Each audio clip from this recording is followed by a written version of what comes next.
দাদা আপনার নাম কি? আমার নাম বিমল মণ্ডল। বিমান মণ্ডল। এই এলাকায় কতদিন ধরে আছেন? আমাদের এই জন্মভূমি এই। জন্মভূমি। হ্যাঁ। এখন আপনার বয়স কত? এখন 65-র উপরে চলে গেছে। আচ্ছা, তাহলে এখন এইখানে আপনাদের এই আপনি ছোটকালে এই নদী কেমন দেখছেন? যাচ্ছি বড় এই অবদার এই অবদা। আচ্ছা, একদম পুরো নদী ছিল। এর ডবল ছিল না আরো 3 ডবল ছিল? এর ডবল ছিল। এই যা কাটা পড়িস এর ডবল ছিল।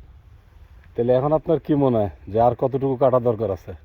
আর এই আপনার যে কাটা বাজার আছে এই কায়দায় কাটতে হচ্ছে, এছাড়া তো আর আমরা মুখ দিব তার যাচ্ছে বড় বাজেট হবে। কেন হবে না? আপনি যদি মুখ দিয়ে বলেন, আপনারা সবাই মিলে মুখ দিয়ে বললে এর থেকে কত বড় বাজেট হবে না? লাভ কি হবে তাতে? লাভ নদী থাকলে বিশাল লাভ। লাভ কিরকম লাভ হবে? বিশাল লাভ। নদী থাকলে একটা নদী দু একটা লাভ বলেন।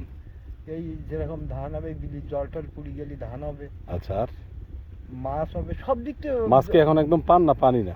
হ্যাঁ, মাছ পান একটু না পান না? এই এখন এই নদী এই বান্দা থেকে এখন মাছ সব হচ্ছে না। হচ্ছে না, না? ঠিক আছে।